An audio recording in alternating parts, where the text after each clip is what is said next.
तो आज हम स्टार्ट कर रहे हैं chapter number 10 and wave optics. Chapter number 10 from the optics, that is wave optics. Optics दो पार्ट में डिवाइडेड है, रे ऑप्टिक्स, वेव ऑप्टिक्स। तो आज हम पहले स्टार्ट करने जा रहे हैं वेव ऑप्टिक्स। तो अभी हम स्टार्ट करते हैं वेव ऑप्टिक्स के इंट्रोडक्शन से। तो सबसे पहले आता है बच्चों, वेव का क्या मीनिंग होता है? Anyone knows the meaning of wave? Can you tell me wave? So wave means propagation of energy in the form of disturbances, in form of disturbances without actual motion of its of particles। ये हम wave बोलते हैं, इसे हम ninth class से पढ़ते हुए आ रहे हैं। 11th में हमने वेव के बारे में पढ़ा, अब 12th में हमारे पास इलेक्ट्रोमैग्नेटिक वेव था। और वेव का मतलब है एक एंड से दूसरे एंड तक एनर्जी का प्रोपेगेट करना। ये सोर्स है, ठीक है, ये टारगेट पॉइंट है। अभी ये सोर्स से टारगेट तक एनर्जी प्रोपेगेट कर रही है और एनर्जी इस मीडियम को डिस्टर्ब करते हुए, यानी इसके पार्टिकल्स को डिस्टर्ब करते हुए प्रोपेगेट कर रही है। अभी पार्टिकल डिस्टर्ब होने का मतलब है पार्टिकल्स ऑसिलेट करेंगे और एनर्जी एक लेयर से दूसरी लेयर ट्रांसफर होते होते इस टारगेट पॉइंट तक पहुंचेगी। इसे हम वेव कहते हैं। अब बात कर लेते हैं लाइट वेव की, या वेव कितने टाइप की होती हैं, यहाँ से स्टार्ट कर लेते हैं। अभी जानते हैं आप, वेव को दो कैटेगरीज में डिवाइड किया जाता है। एक कैटेगरी में हमारे पास आता है मैकेनिकल वेव और एक होता है इलेक्ट्रोमैग्नेटिक वेव। मैकेनिकल वेव और एक होता है इलेक्ट्रोमैग्नेटिक ईएम वेव्स। अभी आपका जो ये मैकेनिकल वेव्स हैं, इनके एग्जाम्पल में आपने पढ़ा है जैसे साउंड वेव। और साउंड वेव को हम लॉन्गिट्यूडिनल वेव की क्लास में भी रखते हैं, लॉन्गिट्यूडिनल वेव्स। एक होता है ट्रांसवर्स वेव, एक होती है लॉन्गिट्यूडिनल वेव। इलेक्ट्रोमैग्नेटिक वेव्स के नेचर में ट्रांसवर्स वेव आ जाता है, ट्रांसवर्स वेव्स। अभी इलेक्ट्रोमैग्नेटिक वेव ट्रांसफर्स होती हैं और लाइट भी इलेक्ट्रोमैग्नेटिक वेव होती है। ये प्रूव हो चुका है कि light is a transverse wave and electromagnetic wave. तो अभी हम बात कर रहे हैं उस टाइम की जब हमें नहीं पता था कि लाइट ट्रांसवर्स नेचर होती है या वो इलेक्ट्रोमैग्नेटिक वेव है, हम उसे वेव भी नहीं मानते थे। तो सबसे पहले जो लाइट की नेचर है उसे न्यूटन्स ने पार्टिकल नेचर बताया। न्यूटन्स ने लाइट को पार्टिकल नेचर का बताया और उसने कहा कि लाइट जिस पार्टिकल की बनी होती है उसे कॉर्प्यूस्कुलर कहते हैं।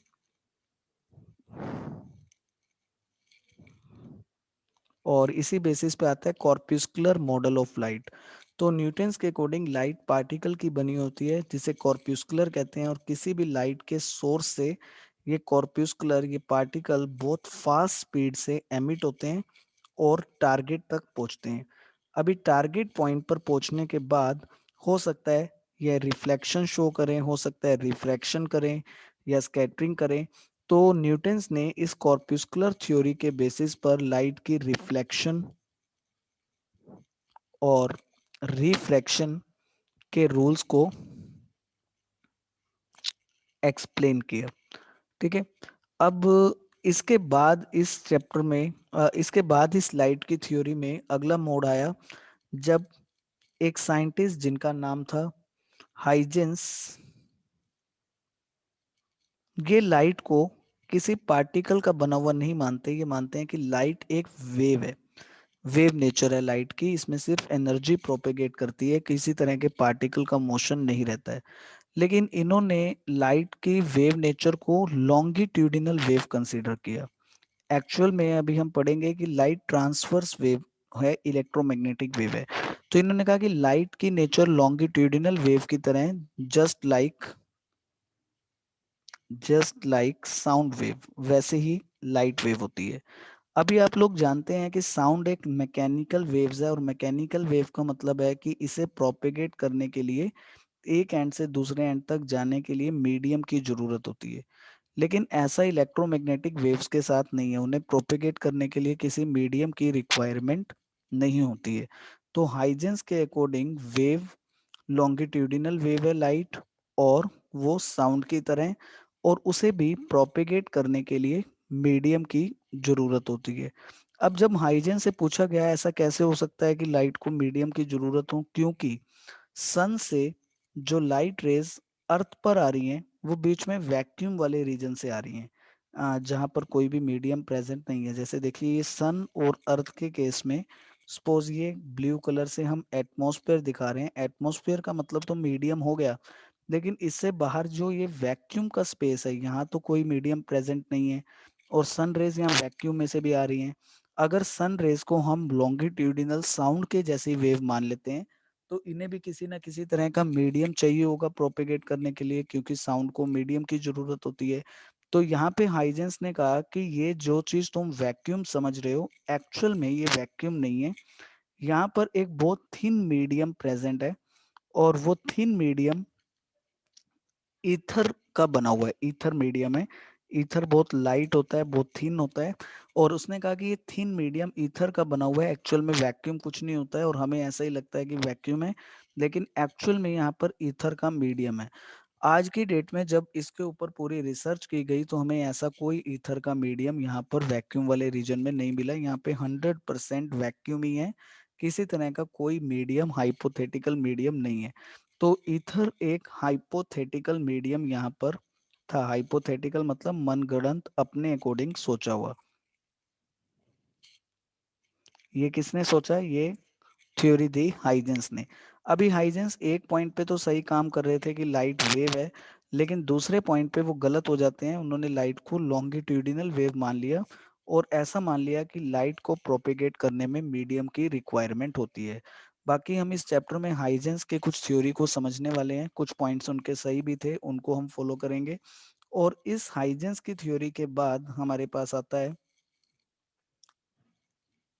Young's, Thomas Young's theory about the light. So according to Thomas Young's, light is a wave. It shows wave nature. It is a wave, but its nature is not longitudinal. Its nature is transverse nature. So can you recall what is transverse nature and what is the longitudinal nature? What is difference between them? So actually difference lies in the direction of propagation, direction of propagation and direction of oscillation of particles. So when direction of propagation is perpendicular to direction of oscillation of particles, this nature is called transverse nature 90 degree. जैसे मान लीजिए हम हमने wave उसमें EM wave में देखा है कि हम लाइट को ऐसा शो करते हैं कि ये उसमें इलेक्ट्रिक फील्ड है। अभी आप ये इलेक्ट्रिक फील्ड का ओसिलेशन वाई एक्सिस पे शो करते हैं, फिर आप उसमें दिखाते हैं कि उसमें मैग्नेटिक फील्ड भी ओसिलेट कर रहा है, और आप इस मैग्नेटिक फील्ड की ओसिलेशन की डायरेक्शन को जेड डायरेक्शन में शो करते हैं। ठीक है, और यहाँ पर जो वेव प्रोपेगेट कर रही है उसको हम एक्स डायरेक्शन में शो करते थे। अगर आपको याद हो, जिन स्टूडेंट्स ने ईएम वेव किया उन्हें याद होगा कि हम यहाँ पर एक्स डायरेक्शन में प्रोपेगेशन दिखाते थे। इसका मतलब है डायरेक्शन ऑफ प्रोपेगेशन और डायरेक्शन ऑफ ओसिलेशन को हमने परपेंडिकुलर रखा है, इसी नेचर को ट्रांसवर्स नेचर कहते हैं। और जब ये दोनों पैरेलल होती हैं तो उस नेचर को लॉन्गिट्यूडिनल नेचर कहते हैं। तो यंग्स थ्योरी के अकॉर्डिंग लाइट एक वेव है, और किस तरह की वेव है? ट्रांसवर्स नेचर शो करती है, ट्रांसवर्स वेव है। अब इस ट्रांसवर्स वेव के अंदर ये कैसी बनी है? तो थॉमस यंग्स के अकॉर्डिंग ये इलेक्ट्रोमैग्नेटिक वेव है। ठीक है, और मैक्सवेल के कॉन्सेप्ट में भी प्रूव होता है कि लाइट इलेक्ट्रोमैग्नेटिक वेव है। तो आज की इस चैप्टर में वेव ऑप्टिक्स में हम टोटली कंसीडर करने वाले हैं लाइट की वेव नेचर को, और लाइट के साथ जुड़े फिनोमिना जैसे कि reflection, reflection, refraction, reflection, reflection, refraction, ये सब फिनोमिनाज हम लाइट को वेव एज्यूम करते हुए प्रूव करने वाले हैं कि लाइट कैसे रिफ्लेक्शन रिफ्रैक्शन शो करती है। अगर हम उसे वेव नेचर का बना हुआ मानेंगे तो ये सब फिनोमिनास कैसे होंगे। ठीक है, तो ये कुछ मॉडल्स थे, हाइजेंस मॉडल, न्यूटन्स मॉडल और यंग्स मॉडल। तो इस चैप्टर के अंदर मेन जो कॉन्सेप्ट है वो हाइजेंस और यंग्स थ्योरी के ऊपर ही बेस्ड है। तो अभी हम स्टार्ट करते हैं इस चैप्टर के पहले टॉपिक से, और हमारे पहले टॉपिक का नाम है यहाँ पर wave front. So wave front, first point, wave front. What is wave front? Wave front is continuous locus of all such particles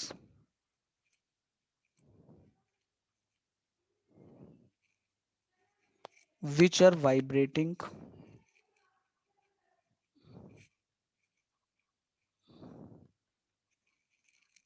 in the same phase. Continuous locus of all such particles which are vibrating in the same phase is called wave front। तो पहले आप ये heading note कर लीजिए, अब मैं आपको समझाता हूँ कि इसका मतलब क्या रहेगा। देखिए मान लीजिए आप इमेजिन करिए कि हमारे पास एक रिवर है या पॉन्ड है, उसमें वाटर है। तो ये जो मैं ब्लू कलर से पार्टिकल्स बना रहा हूँ ये उस वाटर के पार्टिकल्स रहेंगे।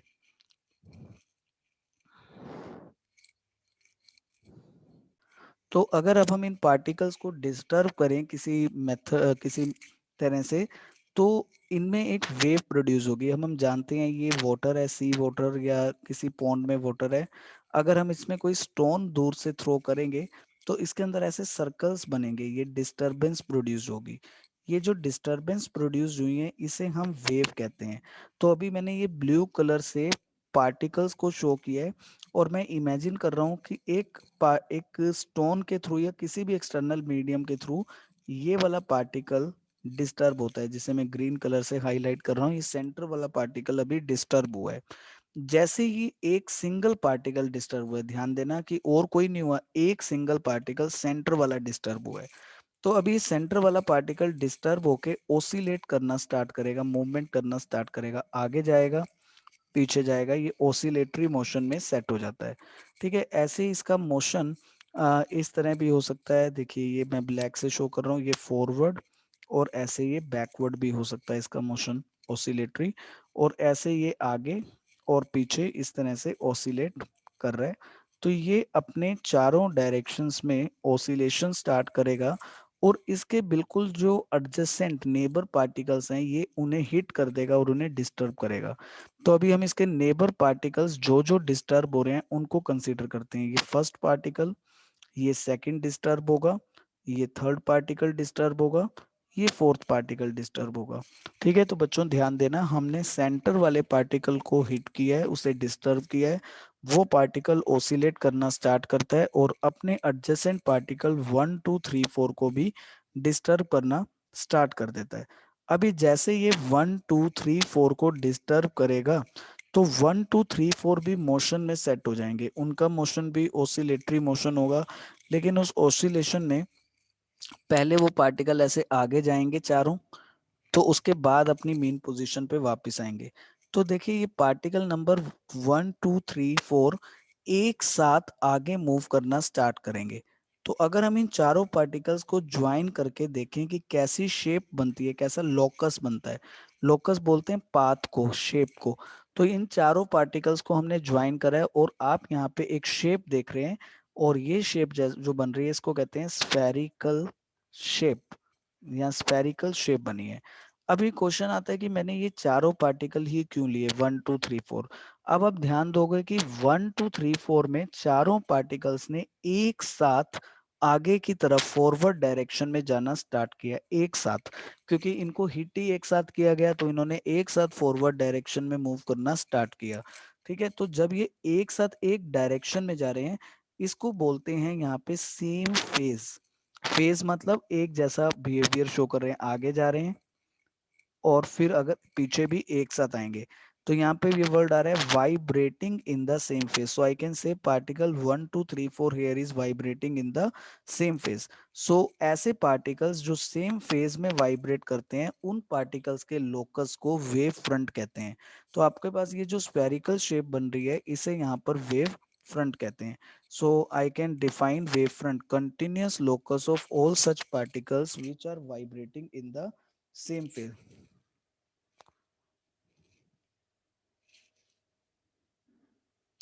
तो इसे हम वेव फ्रंट कहते हैं continuous locus of all such particles which are vibrating in the same phase. Such locus of particle is given the name wave front. तो अभी आपको डेफिनेशन थोड़ा सा आइडिया हुआ होगा कि वेव फ्रंट कैसा है। तो प्रैक्टिकली फिर सोचिए, पानी के अंदर हमने एक स्टोन को फेंका और स्टोन ने जाकर एक सिंगल पार्टिकल को डिस्टर्ब किया। उस सिंगल पार्टिकल के नेबर में जितने पार्टिकल्स थे, उसने उन्हें हिट करना स्टार्ट कर दिया। तो एक्चुअल में मैं जैसे मैंने ये गैप दिखाया पार्टिकल्स में, एक्चुअल में तो ये ऐसे बिल्कुल टाइटली पैक्ड होते हैं। तो यहाँ देखिए ये पार्टिकल्स बिल्कुल टाइटली पैक्ड हैं, और मैंने यहाँ पे ये रेड शेड वाले पार्टिकल को हिट किया है, और जैसे ही इसको डिस्टर्ब किया है तो ये क्या करेगा, अब अपने एडजेसेंट पार्टिकल्स को हिट करेगा। ये चार ऐसे एडजेसेंट पार्टिकल्स हैं जिन्हें हिट करेगा। अभी उन चार एडजेसेंट पार्टिकल्स को अगर मैं ज्वाइन कर दूं, तो मेरे पास एक ऐसी स्फेरिकल शेप बन जाएगी। और ये जो स्फेरिकल शेप बनी है, इसी शेप का नाम है वेव फ्रंट। और वेव फ्रंट की ये शेप आई है स्फेरिकल, और सिर्फ तभी स्फेरिकल आएगी जब हम एक सिंगल पॉइंट को स्टार्टिंग में डिस्टर्ब करेंगे। तो अभी यहाँ से हमें इस डेफिनेशन से दो तीन बातें समझनी है। देखो, वेव फ्रंट की डेफिनेशन को बच्चों ऐसा भी कहा जाता है, wave front is the surface of constant face. इसको सरफेस ऑफ कांस्टेंट फेस भी कहा जाता है। अब मेन है कि आप इस बात को समझो, ये फेज क्या है। फेज का मतलब है एक जैसा आगे जाना। ये पार्टिकल, जैसे चार पार्टिकल्स ने एक जैसा बिहेवियर जो शो किया है, उन पार्टिकल्स को ज्वाइन करके जो शेप बने, उसको हम वहां पर लोकस या फेज बोलते हैं। सो surface of constant phase is called a wave front. And second point आपको ये ध्यान देके चलना है कि पॉइंट सोर्स का वेव फ्रंट स्फेरिकल होता है। Wave front is spherical, is spherical for a point source. Wavefront is spherical for a point source. अभी आप यहां तक मुझे बताएंगे कोई डाउट? ओके, लोकस नहीं समझ आया, लोकस क्या होता है? ओके, एक बार हम दोबारा डिस्कस करेंगे कि लोकस क्या रहता है। तो थोड़ा बहुत जिसको समझ आया है ठीक है, नहीं आया हम एक बार दोबारा कोशिश करते हैं। लोकस क्या होता है, कुछ और एग्जांपल्स के थ्रू कोशिश करते हैं। देखो, इमेजिन करिए कि वाटर के ये कुछ पार्टिकल्स हैं, और ये पार्टिकल्स अभी नॉर्मल ओसिलेट नहीं हो रहे हैं। नॉर्मली ये पार्टिकल्स हैं, और सपोज ये रेस्ट कंडीशन में है, और ये किसी भी फ्लूइड के पार्टिकल्स हो सकते हैं, कुछ भी। अभी मैंने कुछ ऐसा करा है कि मैंने सिर्फ एक सिंगल पार्टिकल को डिस्टर्ब किया है, जो ये रेड कलर से मैंने शेड किया है।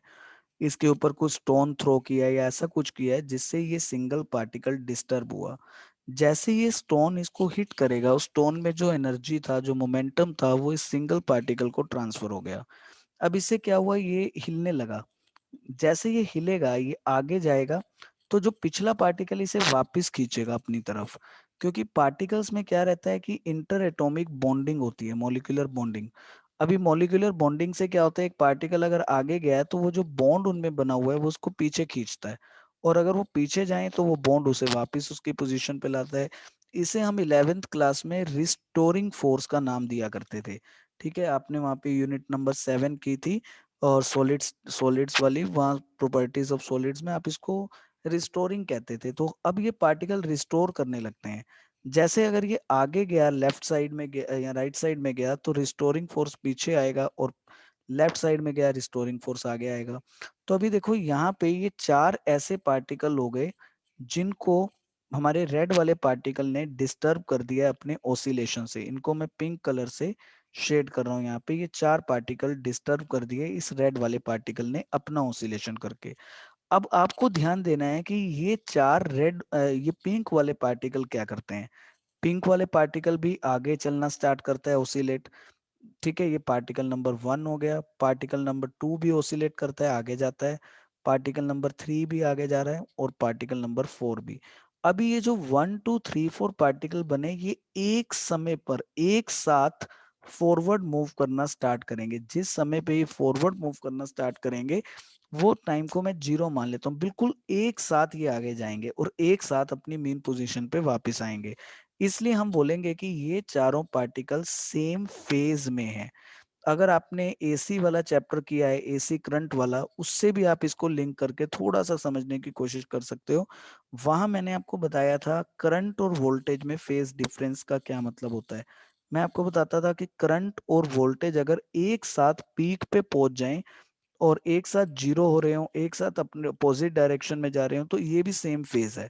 ऐसे यहाँ पे सेम फेज का मतलब है वो पार्टिकल्स जो एक साथ फॉरवर्ड या बैकवर्ड जाना स्टार्ट कर रहे हैं। और ऐसे पार्टिकल यहाँ पे आप देख रहे हैं 1 2 3 4। इन पार्टिकल्स को ज्वाइन करने से जैसी भी शेप हमें ऑब्टेन होगी, उस शेप को वेव फ्रंट कहते हैं। तो इन चारों को ज्वाइन करने से आपको एक स्फेरिकल शेप यहाँ पे मिलेगी। तो इसको हम बोलते हैं बच्चों spherical wave front. Spherical wave front. और अब आपको ये याद रखना है कि पॉइंट सोर्स से हमें मिलता है spherical wave front. Point source, point source, या हम बोल सकते हैं डिस्टेंट सोर्स। पॉइंट सोर्स या डिस्टेंट सोर्स। जैसे देखिए मेरे पास एक बल्ब है ये रूम में। ठीक है, अब ये रूम में एक बल्ब लगा हुआ है। अब ये रूम काफी बड़ा है, और यहाँ पे हमारे पास एक बल्ब है एक एंड पर, और हम यहाँ बल्ब दिखा देते हैं। अब इस बल्ब से जो लाइट बन रही है, जो लाइट आ रही है, वो किस तरह के वेव फ्रंट बनाएगी? तो उसका आंसर है ये ऐसे एक स्फेरिकल वेव फ्रंट की फॉर्म में प्रोपेगेट करेगी। ठीक है, क्यों स्फेरिकल वेव फ्रंट? क्योंकि जो लाइट का सोर्स है वो पॉइंट साइज्ड है। आपने कभी देखा होगा कि हम मोबाइल फोन के एंटीना का या वाईफाई के जो सिग्नल्स हैं, उसको ऐसी शेप में दिखाते हैं मॉडेम्स के ऊपर, या ऐसा कुछ ऐसी शेप बनी रहती है। उसका रीजन क्या है? क्योंकि ये जो मोबाइल फोन है, ये इलेक्ट्रोमैग्नेटिक वेव्स की हेल्प से कम्युनिकेट कर रहा है। और ये जो हम सिंबल बना के दिखाने की कोशिश कर रहे हैं, ये हम दिखा रहे हैं कि ये उस वेव का वेव फ्रंट है जो कि स्फेरिकल है। स्फेरिकल वेव फ्रंट तब बनता है जब आपके लाइट का सोर्स का साइज एक पॉइंट साइज हो, तब बनता है स्फेरिकल वेव फ्रंट। क्योंकि यहाँ पर ऐसे पार्टिकल्स जो सेम फेज में होंगे, उन्हें ज्वाइन करने पे स्फेरिकल शेप आ रही है। अभी जैसे मानो कि हमारा लाइट का सोर्स लीनियर सोर्स है, linear source of light, linear source of light. तो ये लीनियर सोर्स है, मतलब कि ये पूरी लेंथ से लाइट एमिट हो रही है, पूरे ए बी से लाइट एमिट हो रही है। पहले सिर्फ एक पॉइंट से लाइट एमिट हो रही थी, अब पूरे एक लाइन से लाइट एमिट हो रही है।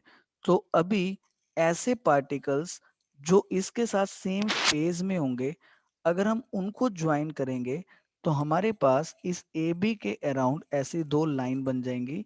यानी कि ये हमारा wave front cylindrical wave front बनने लगेगा। ऐसा सिलेंड्रिकल वेव फ्रंट। अब आप ध्यान से सिलेंड्रिकल वेव फ्रंट को समझने की कोशिश करिए। जैसे अगर मैं इसका सिर्फ ये ए पॉइंट ले लूं, ये ब्लैक पॉइंट, देखो जिसको मैंने ब्लैक हाईलाइट कर रहा है, अगर मान लो कि लाइट सिर्फ इस एक पॉइंट से एमिट होगी, तो वो एक पार्टिकल अपने नेबर के सभी पार्टिकल को डिस्टर्ब करेगा, और उनको ज्वाइन करने पे ये कैसा बन जाएगा? सर्कल। तो यहाँ ऊपर वाला वेव फ्रंट ये मैंने दिखा दिया सर्कुलर फॉर्म में।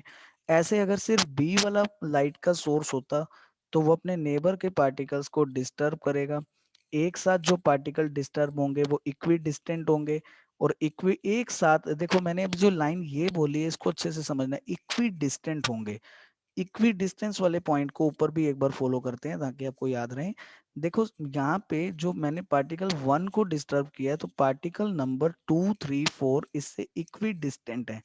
उन इक्वी डिस्टेंट वालों को ज्वाइन करने से कैसी शेप बन रही है? सर्कुलर। ठीक है, स्फेरिकल। अभी यहाँ सिलेंडर वाले केस में देखो, पॉइंट ए से इक्वी डिस्टेंट जो पॉइंट होंगे, यानी वो सेम डिस्टेंस पे होंगे, तो ये रेडियस बन जाएगी। और ये शेप हमारी सर्कल रहेगी, क्योंकि सर्कल के अंदर सर्कल का हर एक पॉइंट सेंटर वाले पॉइंट से इक्वी डिस्टेंट पर ही होता है। ऐसा सेंटर से इक्वी डिस्टेंट पर रहता है। ठीक है, अभी दूसरा ये ऊपर वाले दोनों एंड सर्कल बन गए, ये हमें समझ आ गया। अभी यहाँ पर देखो मैं कुछ और पार्टिकल दिखा रहा हूँ जो सिलेंडर की लेंथ पे प्रेजेंट है। मान लीजिए ये कुछ पार्टिकल, अभी ये जो हमारा ए बी लाइट का सोर्स है रेड कलर का, ये इन पिंक वाले पार्टिकल्स को भी एक साथ ही डिस्टर्ब करेगा, ये 4-5 पार्टिकल्स को। तो इनको ज्वाइन करने से लीनियर शेप बन जाएगी। अब ऐसी दो शेप का कॉम्बिनेशन जिसमें लीनियर आता हो और जिसमें सर्कुलर आता हो, तो इसको हम सिलेंड्रिकल शेप बोलते हैं। तो लीनियर सोर्स ऑफ लाइट होने पर हमारा वेव फ्रंट सिलेंड्रिकल शेप का होता है। वेव फ्रंट सिलेंड्रिकल शेप में होता है। ठीक है, तो ये लिख लेंगे, wave front is in cylindrical shape when source of light is linear.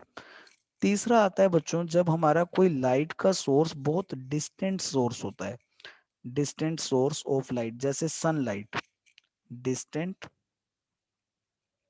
Source of light, example है सनलाइट। अभी डिस्टेंट सोर्स के एग्जाम्पल को लेके चलो। अब सन, अगर हम अर्थ से देखें, सन एक पॉइंट साइज हमें मिलता है, बहुत छोटा मिलता है, क्योंकि ये डिस्टेंस बहुत ज़्यादा है। कोई स्टार हमें डिस्टेंट सोर्स मिलते हैं लेकिन एक्चुअल में बहुत बड़े हैं। तो अभी अगर ये सन एक डिस्टेंट सोर्स है या कोई भी और लाइट का पॉइंट साइज सोर्स है, तो उसका वेव फ्रंट ऐसा स्फेरिकल वेव फ्रंट बनेगा। तो ये मैं स्फेरिकल वेव फ्रंट बना रहा हूँ। ठीक है, और एस मेरा लाइट का सोर्स है, और आप देख रहे हैं मैं उससे स्फेरिकल वेव फ्रंट ड्रॉ करता जा रहा हूँ। आप देखेंगे कि जैसे जैसे मैं सोर्स से दूर होता जा रहा हूँ, इन स्फेयर की रेडियस बड़ी बड़ी बड़ी होती जा रही है। Sphere are now big and big in size. Now consider a condition when you are very far away from the source of light। ठीक है, far away from the source of light। now any any small portion of this wavefront, consider only a portion of this wavefront, not the complete wavefront, only a portion of the wavefront। ठीक है, जैसे मैंने red colour से highlight करा है, consider a portion of the wavefront, I am writing portion of wavefront। this portion of the wavefront appears plane, this portion of the wavefront appears plane, and this gives us plane wave front। अब plane wave front को समझने का best example है अर्थ को देखो आप। अब आप लोगों से मैं पूछूं कि अर्थ की शेप कैसी है, तो आप सब आंसर दोगे कि सर अर्थ की शेप स्फेरिकल है, और बिल्कुल सही आंसर है कि हम बोलते हैं earth is spherical in shape, है ना। लेकिन क्या हम अगर अर्थ पर किसी भी पॉइंट पर प्रेजेंट हैं, खड़े हैं, हमारी जो लोकेशन है, क्या हमें अर्थ देखने पे स्फेयर दिखती है? हमें तो ऐसा लगता है कि अर्थ बिल्कुल ये फ्लैट है ऊपर से हर जगह से। अब हम मान लो जीटी रोड पे ट्रेवल कर रहे हैं, हमें तो रोड बिल्कुल फ्लैट दिख रही है, लेकिन एक्चुअल में आप लोग कहते हो कि अर्थ स्फेरिकल है। So why it's looking flat? It's looking flat क्योंकि ये बहुत लार्ज स्फेयर है। अर्थ है तो स्फेयर, लेकिन एक लार्ज स्फेयर है। अभी लार्ज स्फेयर होने का मतलब कि ये डिस्टेंस बहुत लार्ज है, रेडियस। और जब ये बहुत लार्ज होगा तो अर्थ का एक स्मॉलेस्ट पोर्शन हमें स्फेयर की तरह दिखने की जगह प्लेन दिखेगा।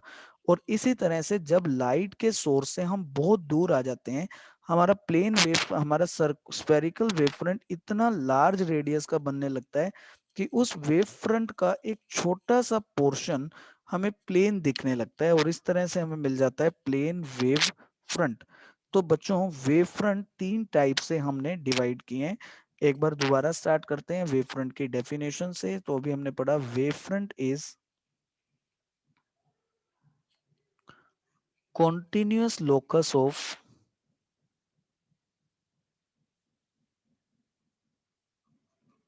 all such particles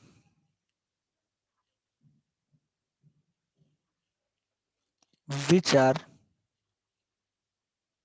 vibrating in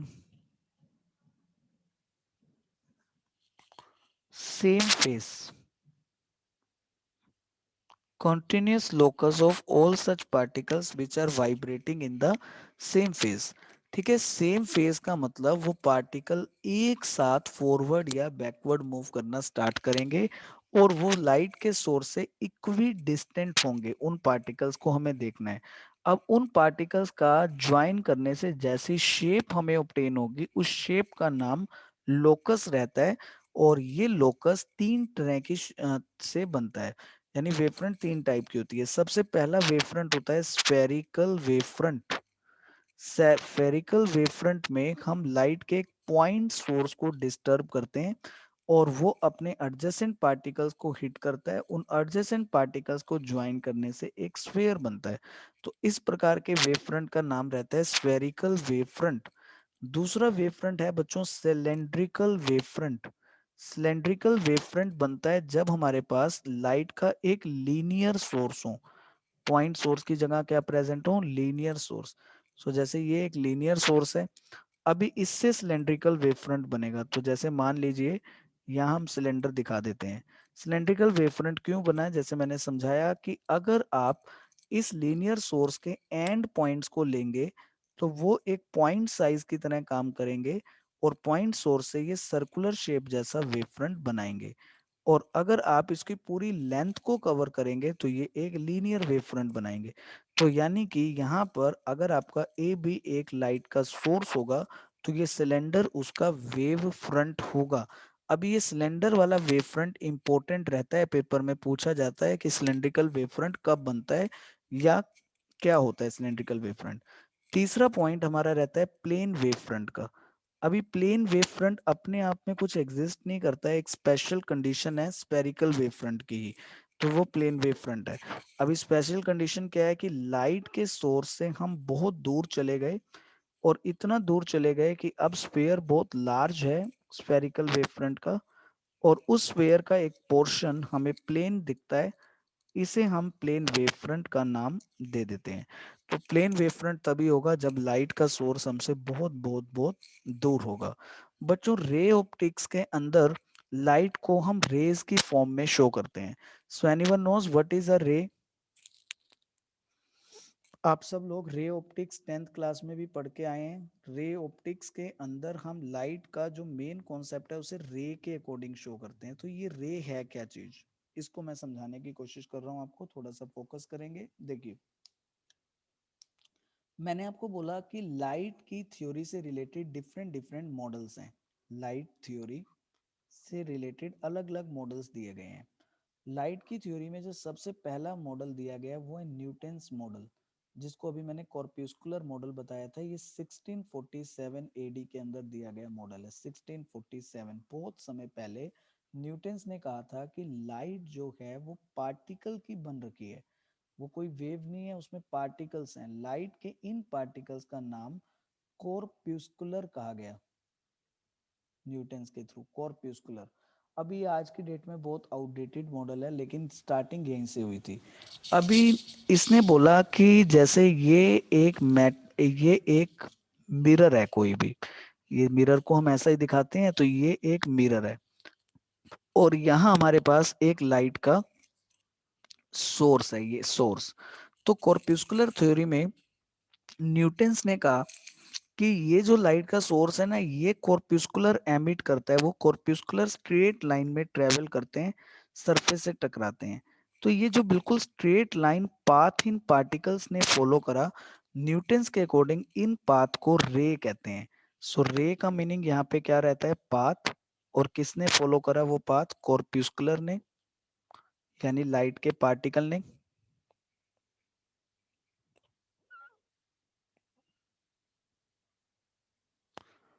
light के पार्टिकल ने फॉलो करा और इस पाथ को न्यूटन्स ने रे कहा।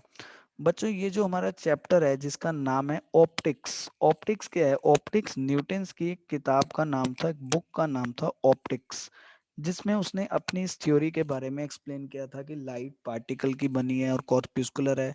और ये उसने सारा रिफ्लेक्शन रिफ्रैक्शन का भी रूल इसी कॉर्प्यूस्कुलर बेसिस पे समझाया। जैसे अगर आप रिफ्लेक्शन के थोड़े से रूल को समझें तो हम कॉर्प्यूस्कुलर थ्योरी से बड़ी आसानी से समझा सकते हैं रिफ्लेक्शन क्या है। आप सबको याद होगा 11th फिजिक्स के अंदर हमें एक वर्क एनर्जी पावर वाली हमारी एक यूनिट थी, उसमें कोलिजन आता था, कोलिजन का चैप्टर, कोलिजन का टॉपिक, जिसमें दो प्रकार की कोलिजन बताई गई थी, इलास्टिक कोलिजन और इन इलास्टिक कोलिजन। बताया जाता है कि इलास्टिक कोलिजन में मोमेंटम और काइनेटिक एनर्जी कंजर्व रहते हैं और इन इलास्टिक कोलिजन में बदल जाते हैं। तो अभी अगर हम लाइट को पार्टिकल का बना हुआ मानते हैं और ये मिरर को हम एक सरफेस मानते हैं, तो एक तरह से जब ये लाइट की रे यहाँ पे मेटल पे फॉल करती है, तो इस पॉइंट पे एक कोलिजन होती है। किस किस के बीच में कोलिजन? लाइट के उस पार्टिकल के बीच में और मेटल के इस सरफेस के बीच में कोलिजन होती है। ठीक है। अब न्यूटन्स के अकॉर्डिंग ये कोलिजन इलास्टिक कोलिजन होती है, और इलास्टिक कोलिजन के रूल्स को अप्लाई करके पता चलता है कि इलास्टिक कोलिजन होने के लिए ये दोनों एंगल्स बराबर आने चाहिए। इसको एक को एंगल ऑफ इंसिडेंस कह देते हैं, एक को एंगल ऑफ रिफ्लेक्शन कह देते हैं। इसी को न्यूटन्स ने अपने लॉ ऑफ रिफ्लेक्शन में लिखा है, angle I equals to angle R. ये angle I equals to angle R बहुत इजीली प्रूव किया जा सकता है अगर हम यहाँ कंसीडर करें कि लाइट का एक पार्टिकल जिसका नाम कॉर्प्यूस्कुलर है, वो मिरर की सरफेस से आके इलास्टिक कोलिजन कर रहा है। तो मैं इलास्टिक कोलिजन के रूल से इस बात को प्रूव कर सकता हूँ कि यहाँ एंगल आई एंगल आर के इक्वल रहेगा। इसी को बाद में लॉ ऑफ रिफ्लेक्शन न्यूटन ने कह दिया है कि angle of incidence equals to angle of reflection. अब मैं ये बात आपको क्यों समझा रहा हूँ, इस बात का यहाँ क्या लेना देना है? मैं आपको समझा रहा हूँ कि लाइट के जो फिनोमिनाज होते हैं उसे एक्सप्लेन करने के लिए रे ऑप्टिक्स में रे का कॉन्सेप्ट लिया गया है। और मेरी बात चल रही थी कि रे क्या है। तो यहाँ रे ऑप्टिक्स में बताया गया है कि रे का मतलब है पाथ। जो पाथ उस लाइट के पार्टिकल ने फॉलो करा, उसको, उस पाथ को, स्ट्रेट लाइन पाथ को हम रे कहते हैं। और हम बोलते हैं light travel in a straight line, मतलब लाइट के पार्टिकल एक स्ट्रेट लाइन में चलते हैं, मेटल को इसको मिरर को स्ट्राइक करते हैं, और जो पाथ वो फॉलो कर रहे हैं उस पाथ का नाम रे रहता है, रे। लेकिन वेव ऑप्टिक्स में रे का मतलब थोड़ा सा डिफरेंट है। अभी देखिए वेव ऑप्टिक्स में रे का मतलब क्या है, क्योंकि वेव ऑप्टिक्स तो ये मान नहीं रही है कि लाइट कोई वेव है। वो तो क्या, लाइट कोई पार्टिकल से बनी है, वो तो क्या मानती है कि लाइट एक वेव है, वेव में हमें कोई पार्टिकल नहीं लेना होता है। सो जैसे मानिए कि ये लाइट का एक सोर्स है एस, ठीक है, और यहाँ पे इस पॉइंट सोर्स से एक स्फेरिकल वेव फ्रंट प्रोड्यूस हो रहा है। ठीक है। Spherical wave front, wave front मतलब जो पार्टिकल्स डिस्टर्ब हुए एक साथ, एक सेम फेज वाले पार्टिकल्स, उनको ज्वाइन करने से बनने वाली शेप, उनको ज्वाइन करने से बनने वाला लोकस। तो अभी मान लेते हैं कि लाइट के इस पॉइंट सोर्स से ऐसा एक स्फेरिकल वेव फ्रंट प्रोड्यूस हो रहा है। ठीक है, ये क्या बन गया हमारा स्फेरिकल वेव फ्रंट। ऐसे ये भी हमारे पास क्या रहे, बन गया स्फेरिकल वेव फ्रंट। ऐसा ये क्या बन गया, एक स्फेरिकल वेव फ्रंट। ठीक है, तो ये लाइट के स्फेरिकल वेव फ्रंट बना रहा हूं मैं। अब दोनों बातों को बच्चों ध्यान से समझना है, तभी क्लियर हो पाएगी बात। न्यूटन्स ने क्या कहा था कि लाइट पार्टिकल है, पार्टिकल का नाम कॉर्प्यूस्कुलर है, वो पार्टिकल जिस स्ट्रेट लाइन पाथ में फॉलो करता है उस स्ट्रेट लाइन पाथ का नाम रे है। लेकिन वेव ऑप्टिक्स कहती है कि ये तो आपने बना दिया, ये जो रेड आपने दिखा दिया, ये तो हो गया आपका वेव फ्रंट। ठीक है, अब वेव फ्रंट के किसी भी पॉइंट पर अगर हम एक नॉर्मल लाइन ड्रॉ करेंगे, ठीक है, ये देखिए वेव फ्रंट के इस ए पॉइंट पर मुझे एक नॉर्मल लाइन ड्रॉ करनी है, सोर्स से ए पॉइंट पे एक नॉर्मल लाइन। तो ये नॉर्मल लाइन को रे कहते हैं। वेव ऑप्टिक्स कहती है ये रे होता है, लेकिन रे ऑप्टिक्स क्या कहती थी, जिसमें वो पार्टिकल जिस स्ट्रेट लाइन में जा रहा है वो रे होता है। तो ये कहती है नहीं, वेव फ्रंट पर अगर हम कोई नॉर्मल लाइन ड्रॉ कर दें लाइट के सोर्स से, तो उसे हम रे कहते हैं। तो देखिए इस तरह से, ये मैं नॉर्मल यहाँ पे ड्रॉ कर रहा हूँ, तो ये हैं सारी रेज। तो दोनों बातों में डिफरेंस है, वहां लाइट के पार्टिकल ने जो पाथ फॉलो करा उसका नाम रे था, और यहाँ पे वेव फ्रंट पे ड्रॉ किया गया नॉर्मल लाइन आपका रे होता है। So ray here is normal drawn